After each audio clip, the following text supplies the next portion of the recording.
Hi, I'm Steve DeWitt, Director of Public Policy for the Association for Career and Technical Education. Today I'm standing in front of the Rayburn House Office Building on Capitol Hill in Washington, D.C. And I'm going to take you inside that building to demonstrate a face-to-face meeting with a member of Congress. Even though I'm doing this demonstration at the federal level, you can also apply these principles when you're meeting with your state legislator or with a local official. And you might be asking, why should I conduct a meeting in person with my federal legislator? I think the answer is because when you're meeting in person and presenting arguments about why CTE is so important, it makes a more persuasive argument than when you're emailing or even phoning. Now, you can visit your representative and senators when they're home in the state, or you can make a trip to Washington on your own to make the visit. But I recommend that the best way to ensure that you're seen and heard is to attend ACTE's National Policy Seminar, which occurs each spring. At this event, you'll join approximately 500 of your colleagues to learn more about advocacy and legislative policy. And ACTE staff and information sessions will ensure that your visit is a success. There are several things that you're going to need to do in order to prepare for your visit. The first thing I recommend is calling at least a month in advance to make an appointment with your legislator. Offices do get busy.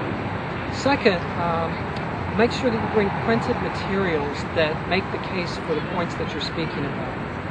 And bring data as well that relates to your local community and state.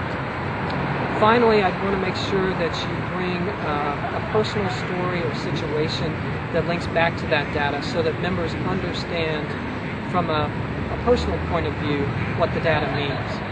CTE students are a great way to really make this point. They are living the CTE, the Career and Technical Education experience, and they're often great advocates. Finally, make sure that you discuss with other people, if you're coming in a group, what each of your roles will be, so that there's no miscommunication once you get into the meeting room. For the purposes of this video, I'm going to be meeting with Congressman Phil English as a constituent from his district. I have an appointment with Kelly Lavin, his legislative aide. Let's go.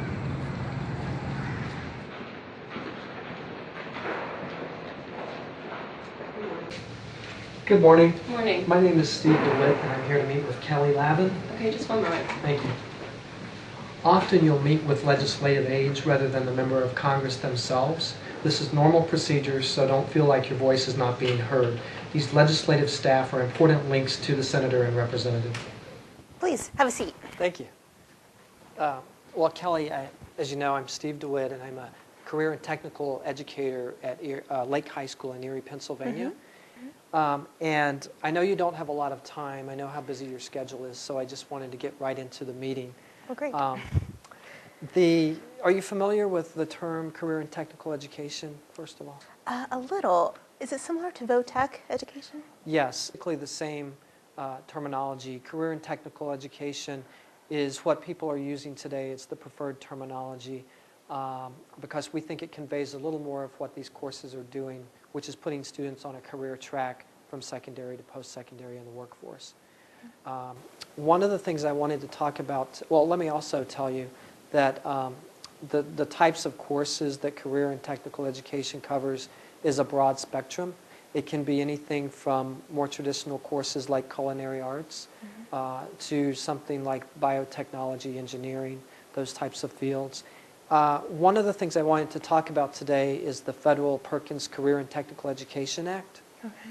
And as you probably know, that's the main source of funds for our programs from the federal level. And this chart I brought with me shows the amount of funding that we receive from the federal sources at the state level and the local level. So as you can see, the amount of funding has decreased over the last few years. I just wanted to talk a little bit about one particular student in my school who has progressed and has really been helped by these funds. And his name is Diego, and he came to our school about 2 or 3 years ago. He really did not have an interest in academics. He didn't have a great understanding or appreciation for those classes, but a career counselor advised him to take a few classes that looked interesting to him that were skills training, that applied learning, and a better understanding of the core academics that he would need in life as well. So he tried culinary arts and marketing, and he really latched onto that, and it was a real interest for him and a joy to see him get involved in school once again. As a result, his grades improved dramatically.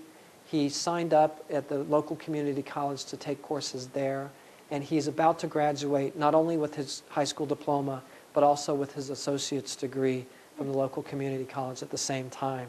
So as you can see, this program is really instrumental in helping him stay in school, get engaged, and go on to post-secondary education. As a result, he's probably now going on to four-year college. He's planning that, and he wants to open his own business. Oh, well, that's great. Yeah. I thought I would just leave that story with you in case the congressman wants to use it. I know he often makes remarks and has been a supporter of career and technical education. One other piece I wanted to leave with you is this issue brief that the Association for Career and Technical Education did, and I'm a member of that association. That brief talks about the dropout issue and more from a global perspective rather than the story I just told you, but it's got some data in there and research to back up what I was saying. Oh, good. Do you happen to have the dropout rates for my boss's district? You know, I should have brought that with me, but I don't have it. But I'll be happy to go back and talk to our school district and get those numbers for you. Oh, wonderful. Thanks. Sure. I've got a little more information in here that I'm going to leave you. I know we're pressed for time today, but I guess finally I just wanted to ask if the congressman could support an increase in Perkins funding. Okay. Well, unfortunately he couldn't meet with you today. You got me. So I'll have to discuss this issue with him directly. He has supported in the past. But I have to chat with him to see if he'll further support in the future.Ure. Well, I appreciate that. And if you don't mind, I'll probably follow up with you in a week or two. That would be great. I'll give you my card, and you can contact me via email. That's fine. That's what we're here for. Great. Well, thanks again for meeting with me. No problem. Thank you for coming down here to D.C. Sure.